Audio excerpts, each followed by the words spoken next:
आज हम जनसंख्या का स्थानांतरण के बारे में अध्ययन करेंगे। ऐतिहासिक काल में भी पृथ्वी के विभिन्न भागों में एक स्थान से दूसरे स्थानों को मानव वर्ग का प्रवसन या माइग्रेशन होता रहा है। इसे हम जनसंख्या का स्थानांतरण कहते हैं। स्थानांतरण को हम दो भाग में बता सकते हैं या स्थानांतरण के दो भेद हैं। पहला है प्रवास और आवास। प्रवास मतलब जिसके द्वारा एक स्थान से मनुष्य दूसरे स्थान को जाते हैं, जैसे यूरोप के मनुष्य उत्तरी अमेरिका, दक्षिणी अमेरिका, ऑस्ट्रेलिया आदि स्थानों को गए। आवास मतलब जिसके द्वारा बाहरी स्थानों के मनुष्य किसी प्रदेश या स्थान के अंदर आते हैं, जैसे उत्तरी अमेरिका में ब्रिटेन, इटली और फ्रांस आदि देशों से मनुष्य का आवास होता रहा है। अब ये जो प्रवसन है यानी लोगों का एक स्थान से दूसरे स्थान की ओर जाने की प्रक्रिया ही प्रवसन यानी माइग्रेशन कहलाती है। मानव एक सामाजिक प्राणी होने के साथ साथ एक गतिशील प्राणी भी है। अतः मनुष्य प्रागैतिहासिक काल से ही विभिन्न प्राकृतिक, सामाजिक, आर्थिक तथा राजनीतिक कारणों के दुष्प्रभावों से प्रभावित होकर एक स्थान से दूसरे स्थान की ओर प्रवसन या माइग्रेशन करता रहा है। यानी मनुष्य कभी भी पूर्ण रूप से स्थिर अवस्था में एक ही स्थान पर नहीं रहा। ये जो गतिशीलता है, इसी से प्रभावित होकर फ्रेडरिक रेटजेल ने भूगोल को गतिशीलता का विज्ञान कहा था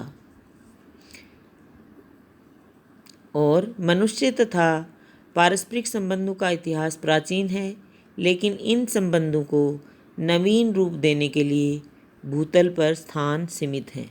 इससे रेटजेल ने ये निष्कर्ष निकाला कि भूतल के सहज गम्य भागों की ओर मनुष्य बार बार जाता रहा है और वहाँ के जैविक तथा सांस्कृतिक तत्वों को प्रभावित करता रहा है।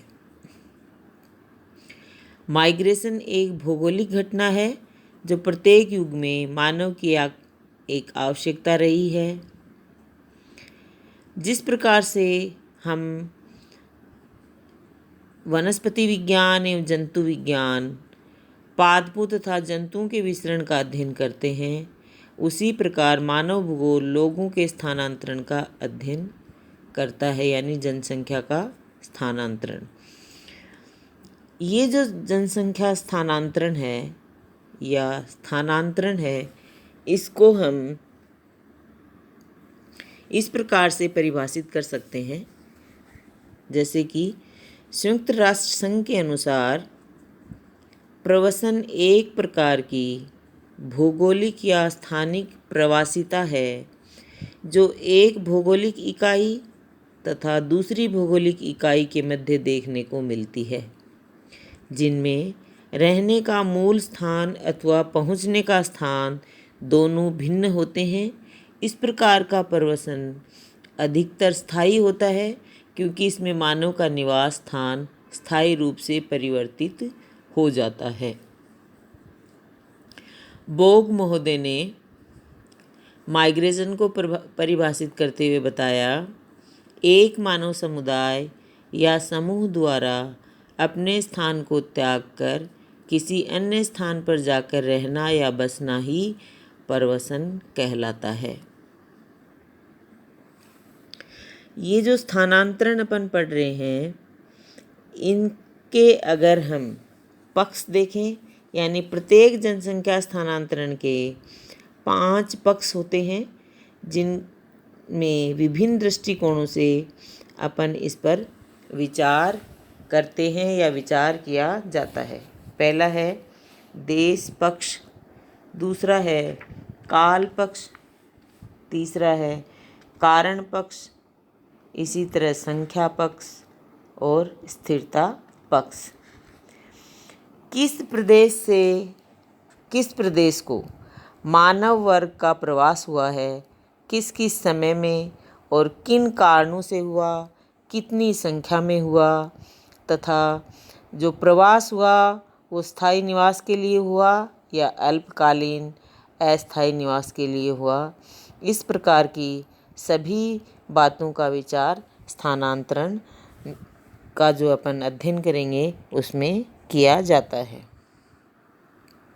अब अपन जो स्थानांतरण है उसको आप यहाँ भी इसमें देख पा रहे हैं। जैसे अपन ने स्थानांतरण को अंतर्महाद्वीपीय, अंतर्राष्ट्रीय, अंतर्राज्यीय, स्थानीय को फिर आप इसको दीर्घकालीन स्थानांतरण, सामयिक, दैनिक, फिर वृद्ध संख्यक, मध्य संख्यक, अल्पसंख्यक, स्थायी, अस्थायी, जो भी अपन काल पक्ष हैं उसके अंतर्गत अपन इनको अलग अलग देखेंगे। पहला है जैसे देश पक्ष। ये जो स्पेस एस्पेक्ट है इसमें विचार किया जाता है कि जनसंख्या किस प्रदेश या क्षेत्र से कहाँ को प्रवास करती है। जैसे ब्रिटेन के मनुष्य कनाडा, ऑस्ट्रेलिया, अमेरिका में जाकर बस गए थे। इस स्थान पक्ष की दृष्टि से स्थानांतरण के 4 भेद हम बता सकते हैं। पहला है अंतर महाद्वीपीय, नाम से ही पता चल रहा है, इंटरकॉन्टिनेंटल माइग्रेशन। एक महाद्वीप से दूसरे महाद्वीप को मानव प्रवास होता है। और ये जो इस प्रकार के स्थानांतरण हैं, ये सबसे बड़े स्थानांतरण 17वीं शताब्दी से लेकर 20वीं शताब्दी तक यूरोप के पश्चिमी देशों से उत्तरी अमेरिका, दक्षिणी अमेरिका, दक्षिण अफ्रीका, ऑस्ट्रेलिया और न्यूजीलैंड को हुए थे। फिर दूसरा आता है अंतर्राष्ट्रीय स्थानांतरण। इसमें एक ही महाद्वीप के अंदर एक देश के मनुष्य दूसरे देश को चले जाते हैं। वो जो स्थानांतरण होता है उसको अपन अंतर्राष्ट्रीय स्थानांतरण कहते हैं। जैसे कि उदाहरण के लिए हम बता सकते हैं, भारत और पाकिस्तान के बीच जो जनसंख्या स्थानांतरण हुआ उसको हम यहाँ पर बता सकते हैं। फिर आता है अंतर प्रांतीय स्थानांतरण, यानी एक ही देश या राष्ट्र के एक स्टेट से दूसरे स्टेट को मानव प्रवास होता है। जैसे कि पंजाब से यूपी चले गए, पंजाब से राजस्थान में आ गए, इस तरह से जो लोग आकर बस जाते हैं, अपन भारत के संदर्भ में देखें तो उसको अपन बोलते हैं अंतर प्रांतीय। फिर आता है स्थानीय प्रवास, यानी एक ज़िले से दूसरे ज़िले को या गांव से नगर की ओर को जो स्थानांतरण होता है उसको हम बोलते हैं स्थानीय प्रवास। अब आता है आपका काल पक्ष, यानी काल पक्ष का मतलब समय के हिसाब से। काल पक्ष में इस बात का विचार किया जाता है कि किस प्रदेश से मानव वर्गों का स्थानांतरण किन किन युगों में या शताब्दियों में अथवा वर्षों में होता रहा है। काल के विचार से स्थानांतरण को हम 3 भागों में बांट सकते हैं। पहला है दीर्घकालीन प्रवास, फिर है सामयिक या मौसमी प्रवास, फिर है आपका दैनिक प्रवास। दीर्घकालीन नाम से ही पता चल रहा है, लंबे समय के बीतने पर या शताब्दियों के उपरांत होते हैं। इनका कोई निश्चित समय नहीं होता है, वरन ये अचानक घटित होने वाले होते हैं। जैसे स्पेन और पुर्तगाल से दक्षिण अमेरिका के लिए तथा ब्रिटेन, जर्मनी और फ्रांस से उत्तरी अमेरिका के लिए 17वीं, 18वीं और 19वीं शताब्दी में अनेक बार इस तरह के प्रवसन दीर्घकालीन प्रवास हुए थे। फिर आता है पीरियोडिक या सीजनल माइग्रेशन। इसमें जनसंख्या का प्रवास किसी निश्चित समय के अंदर होता रहता है, जैसे प्रति वर्ष या प्रति 2 वर्षों में या प्रत्येक मौसम में। मौसमी स्थानांतरण में अपन इस तरह बता सकते हैं, हिमालय के अधिक ऊंचे प्रदेशों के निवासी शीतकाल में ही स्नोफॉल शुरू होने से पहले ही नवंबर मास में ही अपने भेड़ बकरी पशु और परिवार को लेकर नीचे जो वार्मर वैलीज़ हैं वहाँ आ जाते हैं। इस प्रकार के जो प्रवास होंगे उसको अपन मौसमी प्रवास के अंतर्गत बताते हैं। दैनिक प्रवास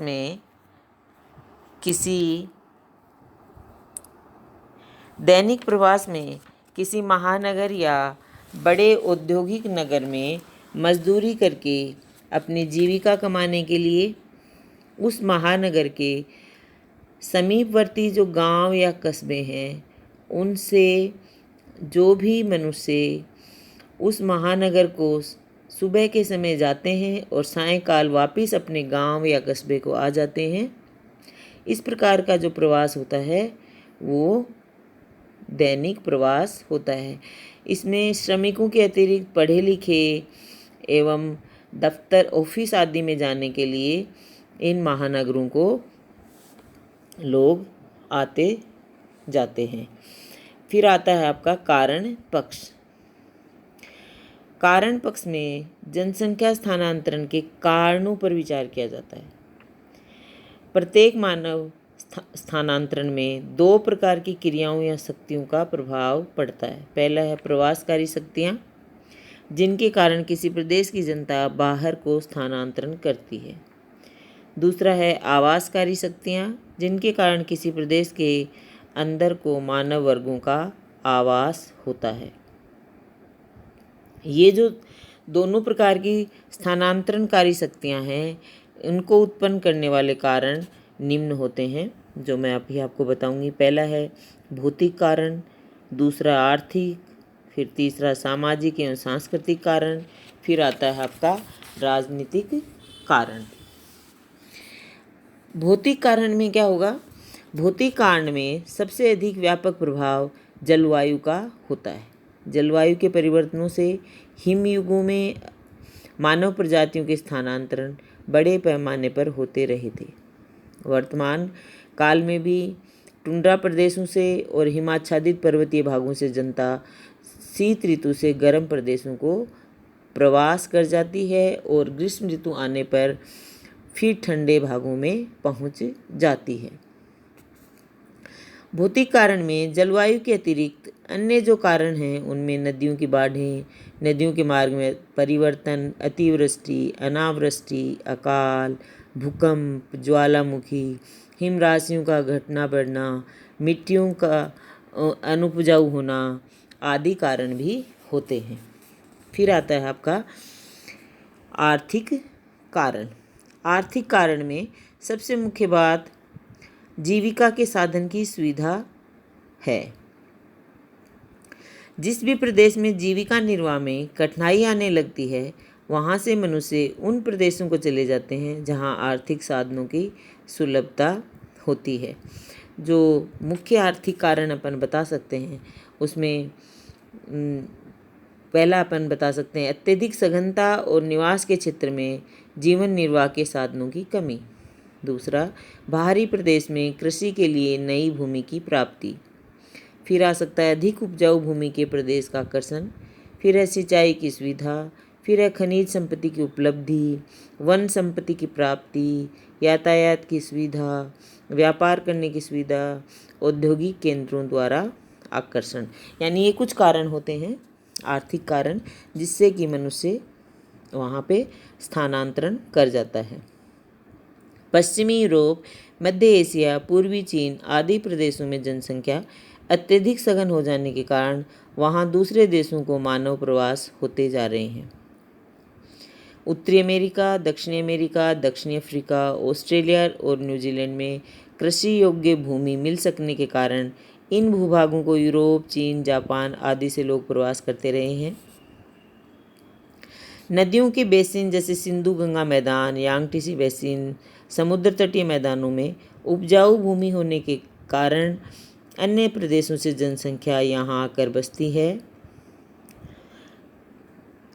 कई बार कठोर जलवायु होने के बावजूद भी आर्थिक कारण वहाँ पे पूर्ण हो जाता है और मानवीय बस्तियां वहां बसने लगती हैं। जैसे कि अलास्का के बर्फीले देश के कठोर जलवायु को सहन करते हुए भी वहां सोने की खानों के पास मानव बस्तियां बस गई हैं। इसी तरह से हम काल गुरली और कुलगार्डी की सोने की खानें जो हैं वो उष्ण मरुस्थल में हैं, लेकिन वहाँ जीविका के साधन उपलब्ध होने के कारण वहाँ पे भी बस्तियाँ बस गई हैं या बसाई गई हैं।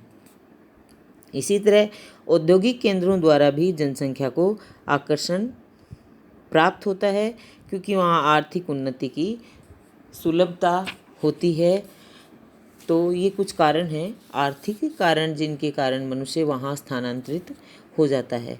फिर है सामाजिक एवं सांस्कृतिक कारण। ये जो कारण हैं सामाजिक एवं सांस्कृतिक, इनके कारण भी स्थानांतरण होते रहे हैं। जैसे कि ईसा से 5 शताब्दी पूर्व से लेकर ईसा की 5वीं शताब्दी तक भारत से हजारों मनुष्य अपना धार्मिक और सांस्कृतिक प्रचार करने के लिए ब्रह्मा, श्रीलंका, हिंद, चीन, सुमात्रा, जावा और बाली को गए थे। इसी तरह से 18वीं शताब्दी में ब्रिटेन, फ्रांस, जर्मनी आदि देशों की ईसाई जनता के 2 धार्मिक दल, कैथोलिक और प्रोटेस्टेंट, में इतने अधिक धार्मिक झगड़े हो गए थे कि धार्मिक स्वतंत्रता चाहने वाले परिवार यूरोप के देशों से भागकर अमेरिका जा बसे थे। इसी तरह से 1947 में भारत और पाकिस्तान के बंटवारे के बाद भारत से लाखों मुसलमान पाकिस्तान चले गए और पाकिस्तान से करोड़ों हिंदू भागकर भारत में आ गए।